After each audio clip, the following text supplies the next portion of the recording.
Kuletedde amawulire ga mirundi ebiri neera katusooke n'amawulire agatali malungi yadde aga Shamim, Honorable Shamim ow'ekibiina kya National Unity Platform neera nga y'omu ku balooya b'ekibiina kya National Unity Platform akola obutassa mukono okulaba nga Honorable Sseggirinya wamu ne Honorable Ssewanyana bambi bafuluma mu kkomera wamu ne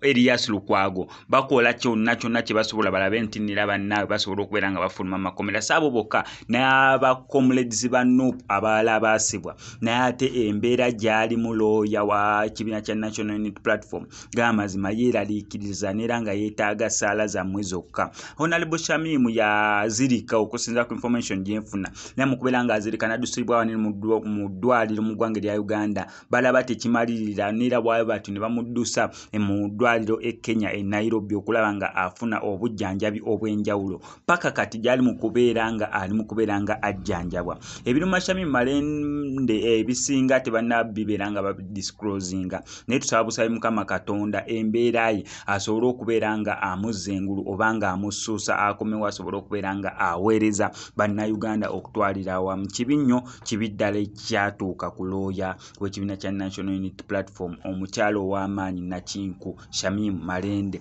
tumusabira Mukama Katonda asobole okubeera nga amusuusa. Eyo nga tuvuddeyo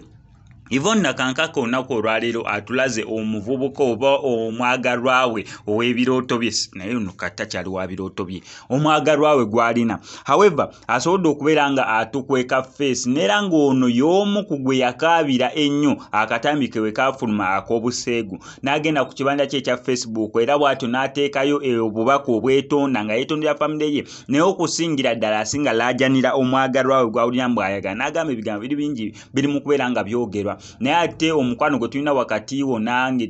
nsaba woleme kubeera nga ogukomya kwegamba yogera ebigambo bingi nnyo ebyetonda neera ndowooza bw'atyo munneewe bw'atyo n'amuwuliriramu neera nga olunaku lwabadde lwaleero n'ateekayo obubaka obumwa kwegamba obumusiima ebirungi ebyo byonna byamukoledde n'agamba olugendo lwabwe olwalaavu yes bafunye challenges nnyingi olw'obwo obutambi obwavaayo obw'obuseegu naye amwebaza okubeera nti nira akyali naye kikoze bulungi nnyo Yvonne Nakankaka obutalaga feesi ye however ng'ovudde mu lwatu okubeera nga otegeeza eggwanga mbu yes ye waali nira waali okubeera nga akubeerera abadde batusuubira Dr. Sefco bambi omuvubuka ono si Dr. Sefco okusinziira ku appearance n'engeri gy'alabikamu alabikira ddala nga si Dr. Sefco ye Yvonne Nakankaka ngalagira ddala mbu ali mukwano ogw'ekimmemmette naye wali ko SMX Media tujasigala tubawo updates gwe kyonna okola subscribinga wano onge notification bell tojja kubeera mu misinga updates naddala nga zino still wali ko SMX Media tutambula ne Akivumbi omulombi weddwa kugamba nti gwe naita mu kusomozebwa okwenjawulo